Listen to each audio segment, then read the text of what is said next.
Yo guys, I'm Yellow, the Norwegian hardcore PC gamer, and today I want to talk about the CZ-75 and how we, once and for all, can get this weapon fixed in CSGO.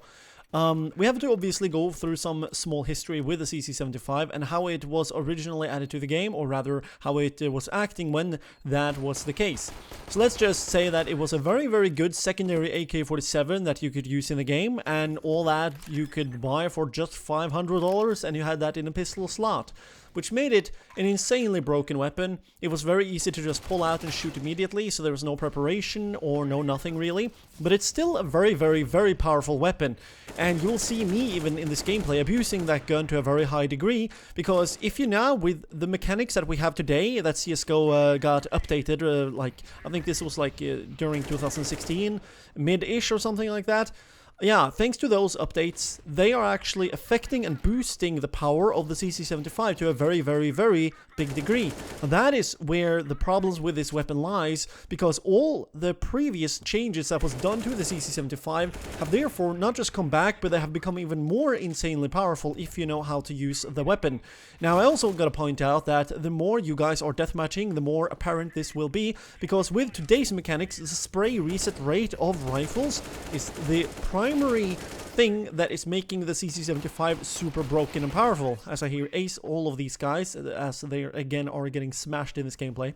But anyways, yeah, so how you therefore in this metagame with these mechanics, yeah, by the way, I just think that flat out all across the board the spray reset rate should be as it was before, because that makes games a bit more tactical and trading scenarios become a little bit more important, and so you have to be a smarter player. I enjoy that a lot more, but that's kind of a side thing anyways.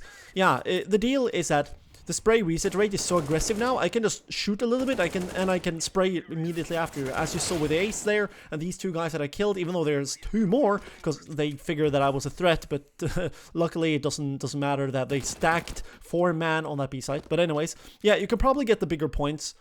All of these weapons, you can burst them, you can tap, and then you can burst a ton, you can burst all the time. It resets so aggressively fast. If you then have a very cheap CZ-75, you can do exactly the same with that weapon, and you have an accuracy, if you know how to manage the accuracy, that is far above what was intended for the weapon.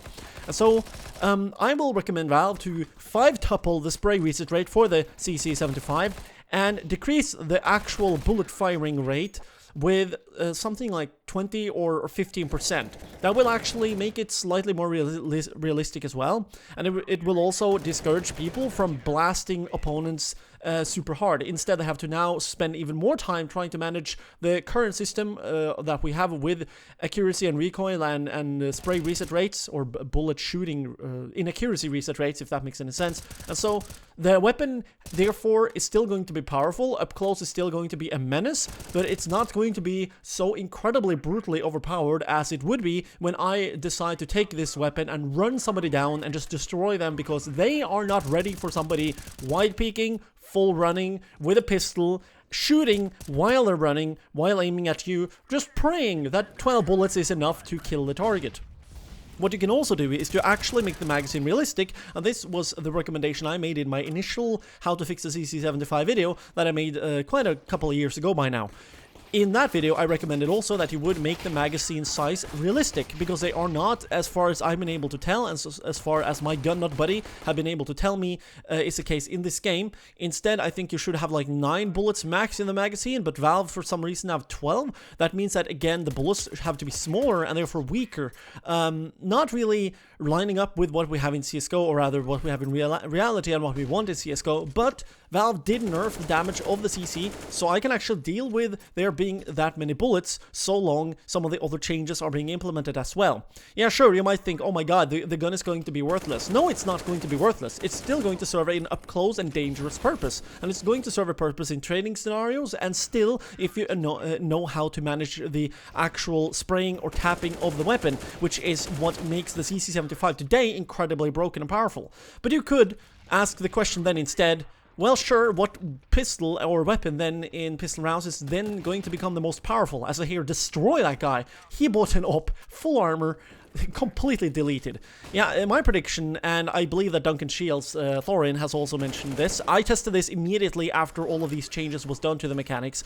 The 5.7 is an incredibly powerful weapon, fairly broken, and that gun is going to be there for after any extra fix of the CC. It's probably going to be the next gun that is super powerful and is being used all the time.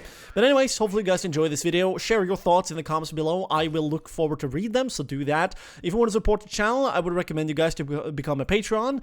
Here are 2 related videos if you want to get smarter or better at CSGO, and if you also want to take a look at the panorama, if you haven't seen that already. That's about it for this video, so have a nice day, and don't get beastified when you play.